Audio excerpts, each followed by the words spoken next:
just called the serpent. Who blew the horn? Who blew the horn to call the serpent while Atreus was sick in God of War 2018, and why? This question has plagued the God of War community ever since we first heard it. This is such a hot question, and for good reason, because the only way we know of to contact the serpent is via this big horn on the temple bridge, and we are told that Jormungandr only speaks a dead tongue, one no one else knows or can speak, despite Mimir being able to talk to him, and Atreus kind of understanding him, and the fact that the serpent is from the future after a fight with Thor which sent him back in time, so how could he be speaking a tongue that is dead now but then somehow comes back? I know, it's really confusing. And then on top of that we have the questions of who would want to speak to the world serpent, and who would the world serpent want to even listen or talk to, based on the fact that he hates the Aesir gods and there are no more of his kind, the giants, left, right? As you can see, this is one of the most fascinating mysteries Sony Santa Monica have presented us with from the God of War 2018 game, and today I have a theory of who it might be, but more importantly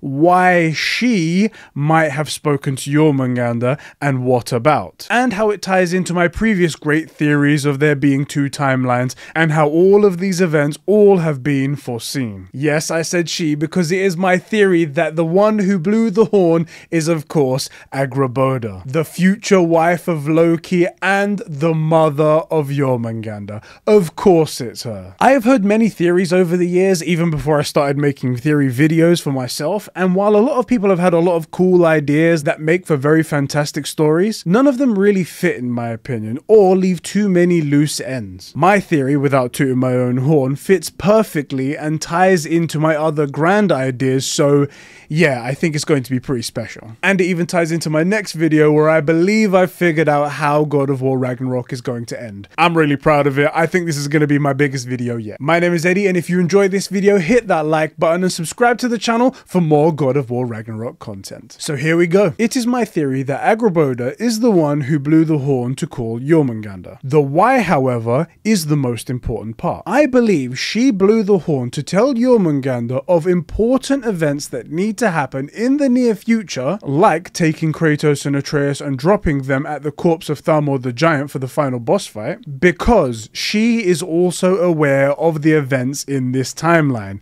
along with Faye and Groa the Knowledge Keeper. If you haven't seen my theory videos of there being two timelines and how Faye has been planning the events of God of War Ragnarok right from the moment that Kratos steps foot in Midgard, to summarize my grand theory for this video, my theory is that Groa the Knowledge Keeper, the one who originally foresaw the events of Ragnarok, also saw another timeline, one different to the proper Norse mythology events of Ragnarok, one with Kratos and how drastically the events would change the prophecy. Groa told Faye about this new prophecy and all of the events that would need to be done for it to happen, and it is my belief that ANGRBODA is also in on it as well. Possibly not in on all the details, like meeting Loki perhaps, as to not disturb that love connection, but enough for her to know what is at stake, what she needs to do to prepare the giants in Jotunheim, and what she needs to tell Jormungandr at the right time in order to set the correct line of events in motion, i.e. when to blow the horn and to call Jormungandr. Think about it. The person who blew the horn had to be someone Jormungandr was willing to talk to. That could only be Kratos, Atreus or Mimir, who were all in our view when the horn was blown, or perhaps Tyr, because after all he made the temple and the bridge and the horn for us to be able to call Jormungandr, perhaps, or the only other person Jormungandr would ever recognize, like, oh, I don't know, maybe his own mother? It has to be her. And if my theory is right, where ANGRBODA is part of the plan to ensure the events of this new timeline play out, who else would Jormungandr listen to without question when they ask Jormungandr to do all these things to execute the plans of Faye? His mother is the best person to send. When I originally had the epiphany of the alternate timelines, I'm gonna be honest, I didn't expect it to be strengthened by so many other ties like this